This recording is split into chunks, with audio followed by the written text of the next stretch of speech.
Welcome back to Man Down Sports. As you can see from the thumbnail, Dan Marino, Joe Montana, and all the quarterbacks is in the GOAT debate, along with Tom Brady, Brett Favre, all these guys, Peyton Manning. Is the topic of discussion for this episode. This one won't be long. I just stumbled across an article that Joe Montana did, I think Wednesday, with Men's Health magazine. There's no audio on that, but he did say some things that was real interesting as it pertains to Dan Marino and the GOAT debate. We're going to get into exactly what he said. I'll read that transcript. But before I even get started, make sure you're subscribed to us on YouTube. If you're watching this from YouTube, if you're watching this from Facebook, head over to YouTube and give us a sub, a thumbs up, and share the feed as well. That helps the channel grow. So without further ado, let's take a look at what Dan Marino said when he was asked about the GOAT debate as it pertains to quarterbacks. And he basically said Marino is his GOAT. He said he's the best quarterback of all time. And this is his quote: "Put Marino in today's game where he gets free release and his receivers, holy cow, weren't very big. Now these guys are 6'4", 6'5". I think Marino is probably one of the most unsung heroes of the game. People don't talk enough about him or realize the numbers that he put up during the times that he put them up. He had a quick release. I had to step into a lot of my things to get enough force on the ball. He had the perfect torque of his upper body and strength to deliver the ball quickly at a fast release with accuracy." And he's 100% correct about that. Dan Marino was accurate. He could make every throw with the ball. He was innovative. Man, he threw for tons of yards from the time he stepped on the field as a rookie. I mean, the dude was unbelievable. I think he was an MVP by his second season, man. I mean, his second season was so crazy. And imagine 1984 when football was at its most brutal, era. With the hitting and they got athletes like Lawrence Taylor tearing Joe Theismann's leg off almost. Like the force that they played with, and what it took for a receiver to get open, and then what it took for a receiver to catch something over the middle, where you had people right like Ronnie Lott taking your head off. It was just no holds barred, right? So he, in that type of era, he came in his second season, led the Dolphins, where you probably can't name many people that he was throwing the ball to a 14-2 record. Man, he completed 362 passes, passed for 64% completion rate, over 5,000 yards passing, and 48 touchdowns. It was crazy. He did throw 17 interceptions, and that's one thing I will say about Dan Marino from watching him play. What I remember the most is that he was so I wouldn't say reckless. He was so confident in his arm. He'll try to make every throw.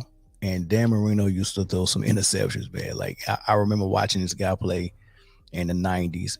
He would throw some interceptions. So if there was a knock on him, it would be his interception rate and the fact that he never got over the hump and won a Super Bowl, right? So that will be his knock.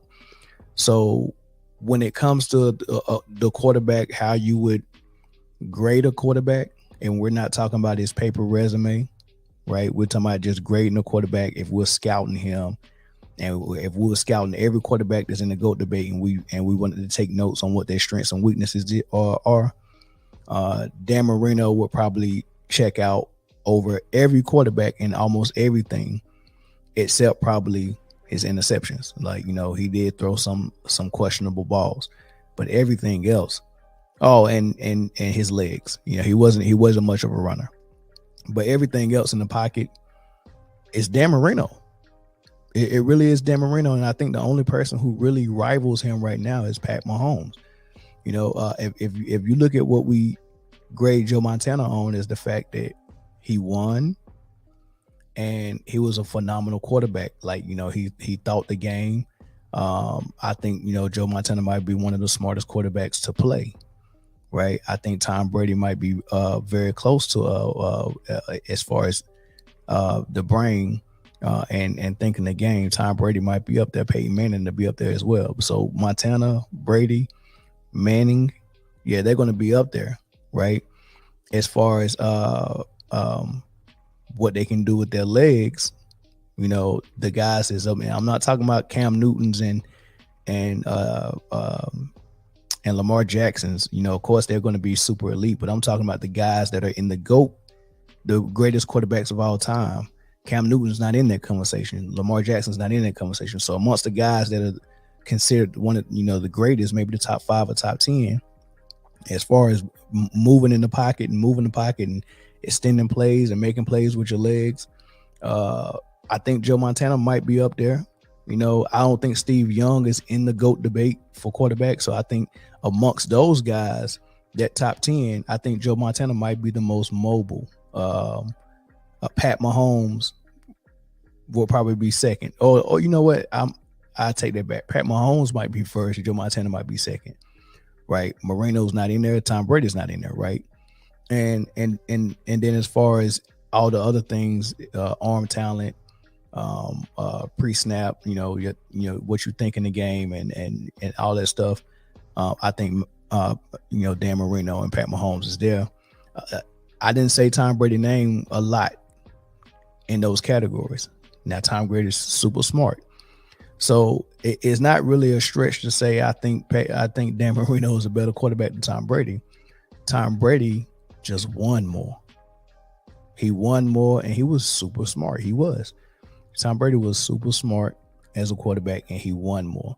So we give him credit because he won. But if we was evaluating them, Dan Marino would probably check out in more categories than Tom Brady would, right? Until we add the winning into it, and we see that Dan Marino never won, and Tom Brady won the most out of every quarterback that ever played. You know, so that's where, like, if you line it up and we say let's stack it up, let's rank the quarterbacks 1 through 10. We're not looking at the paper resume yet. We're just looking at how good of a quarterback they are. Dan Marino and Pat Mahomes and Joe Montana will be up the top. Peyton Manning will be up there as well. Maybe Warren Moon, right? And then Tom Brady, out of the top guys, will probably be closer to the number 10 area than he would be the number 1 area. But when you start adding in, okay, he played 20 plus years and he's the number 1 passer of all time in passing yards, and it's by 9,000 yards. That's 2 seasons almost, right? Drew Brees is the next guy. When you start to add that in, then he start moving up the list. Then when you start adding the Super Bowls in, he start moving up the list, right? Then when you start adding in what we could see, like, look, man, when it comes to the clutch, this dude didn't fold. Start moving up the list, and that's how he get in the top 2 range, top 3 range, because of all of that stuff. And then Dan Marino kind of drops a little bit, right? So if you're looking at it and you really wanted to rank people, where you're including what their abilities were plus what they was able to achieve, then I can understand Tom Brady being ahead of Marino 100%. But if we're just talking about, let's just do a scouting report, who's the best quarterback, I think Dan Marino and Joe Montana and Pat Mahomes might be 1, 2, and 3. And 4th might be Peyton Manning. And then 5th might be, I mean, it's gonna be some guys before Tom Brady. At least 4 guys before Tom Brady. But I mean, I just thought it was good for Joe Montana to get Dan Marino his flowers, because we don't talk about him enough.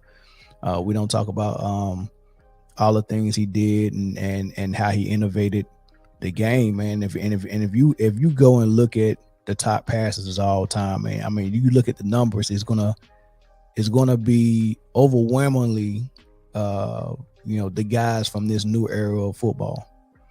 And if you look at the top 10, I mean, Dan Marino is top 10 in everything still, right? Even in this era of where passing is much easier on the quarterback and the receiver based on the rules that they've modified and changed and created, right? So passing is at a premium right now. So you see Tom Brady with 89,000 yards and Drew Brees at 80,000 yards, right? Peyton Manning at 70, Brett Favre 70, Ben Roethlisberger 64, Phillip Rivers 63, Matt Ryan 62, and then you got Dan Marino number 8 with 61. But when you look at all those guys ahead of Marino, other than Brett Favre, none of them got a taste of the era before this one or the era before that one. No one got a taste of the 80s and 90s. Dan Marino had the era of 80s and 90s. 80s was a rough time. 90s was rough as well. So Brett Favre got some of that. So you got to give him credit. But Brett Favre played 1,000 years to get his passing yards. But Dan Marino only played about 15, 16 years. And for him to be the only guy, let's just take Brett Favre. Oh, okay, let's leave Brett Favre in there. But if you go top 10, number 9 is Aaron Rodgers and Eli Manning is number 10, right? If you go top 10, Brett Favre and Dan Marino are the only two from the era before they started changing all the rules, right? Dan Marino survived 80s and 90s.